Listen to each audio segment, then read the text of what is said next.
চলো উঠে চলে আসো রাজ, আসো চলো এইখানে আমরা এবার দেখাই সরাসরি, ঠিক আছে, কীভাবে কাস্টমাইজ করা যাবে।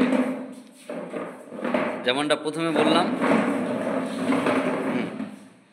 তো বসো পিছনে বসো কম্পিউটারে, আমি দেখাচ্ছি স্ক্রিনেও করছি, ঠিক আছে, কীভাবে করা যাবে কাস্টমাইজ অ্যাকচুয়ালি।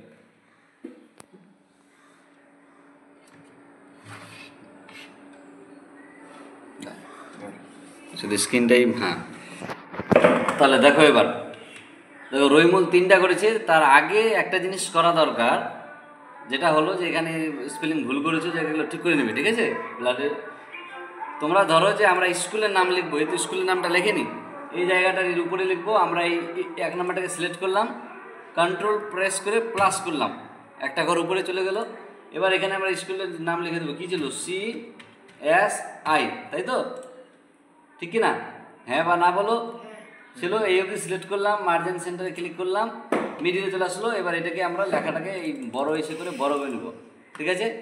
করার পর আমরা এটা একটা ব্যাকগ্রাউন্ড কালার নিয়ে নিচ্ছি, দেখো এটা হয়ে গেল CSI স্কুল, স্কুলের নামে গেছে। এবার এখানে নেমের ফরম্যাট করেছে, যা আছে মোটামুটি সব ঠিকই আছে।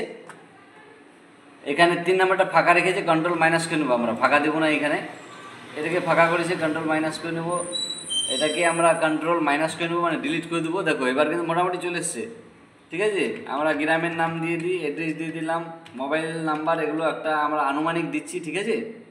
কন্ট্রোল ডি করলে আগেরটাই চলে আসবে, এটা মাথায় রাখবে। ব্লাড গ্রুপ A+ দিয়ে দিলাম, উদাহরণস্বরূপের জন্য দিলাম। এগুলোকে কেটে দিচ্ছি, আমরা 3টাই করছি। এবার এগুলোকে যদি কালার করতে যাই বা বড় করতে যাই, ধরো এই ঘরগুলোকে বড় করব, তাহলে এরকম যদি টেনে টেনে বড় করি তাহলে সময় লাগবে।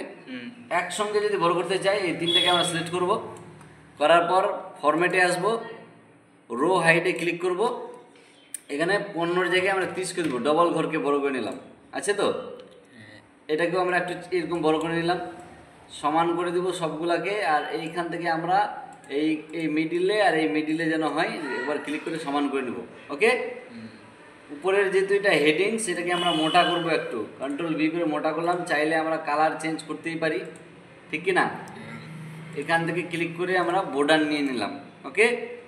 সবগুলাকে এবার সিলেক্ট করলাম, এবার অল বর্ডারে আমরা ক্লিক করে দেবো। তো দেখো এবার বর্ডার হয়ে গেছে, সুন্দর করে সবগুলোতে বর্ডার হয়ে গেছে, ডেটা ফিল হয়ে গেছে, স্কুলের নাম হয়ে গেছে। এবার কত সুন্দর লাগছে, এবার দেখো ভালো লাগছে এবার।